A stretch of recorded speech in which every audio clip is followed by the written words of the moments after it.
लाडकी बहीण योजनेची केवायसी झाली नाही किंवा केवायसी दुरुस्ती झाली नाही. आता काय करावं? केवायसी स्टेटस पेंडिंग दिसत आहे. हप्ता अडकेल का? आणि यासाठी कुठे संपर्क करावा? एकंदरीत या सर्व प्रश्नांची उत्तरे आज आपण या व्हिडिओच्या माध्यमातून पाहण्याचा प्रयत्न करणार आहोत. तत्पूर्वी तुम्ही जर आपल्या चॅनलवर नवीन असाल, तर अशाच विविध शासकीय योजनांच्या माहितीसाठी आपल्या चॅनलला सबस्क्राईब करून घ्या आणि बेल आयकॉनला क्लिक करा व ज्यांची केवायसी झाली नाही अशा भगिनींपर्यंत शेअर करा. तर बघा, बऱ्याच भगिनींची केवायसी पेंडिंग स्टेटस दाखवत आहे किंवा केवायसी झालीच नाही. तर शासनाकडून लाभार्थ्यांची माहिती वेळोवेळी पडताळली जाते. यामध्ये आधार कार्ड, बँक खाते, मोबाईल नंबर आणि इतर माहितीची तपासणी केली जाते. त्यामुळे काही लाभार्थ्यांच्या अर्जामध्ये केवायसी समस्या दिसून येते.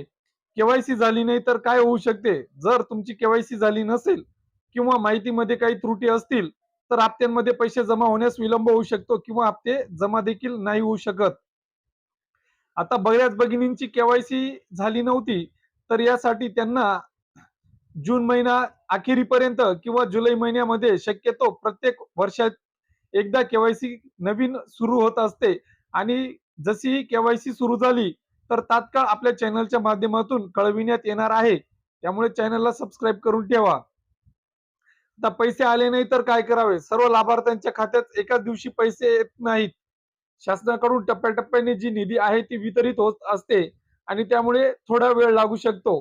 आता सोशल मीडियावर अनेक अफवा पसरवल्या जातात, की पैसे आले चेक करा. अशी कुठलीही माहिती आल्यास तात्काळ आपल्या चॅनलच्या माध्यमातून आपणास कळविण्यात येणार. तुमची केवायसी झाली आहे किंवा नाही कमेंटमध्ये नक्की कळवा व इतर जणांपर्यंत पुनश्च शेअर करा. धन्यवाद.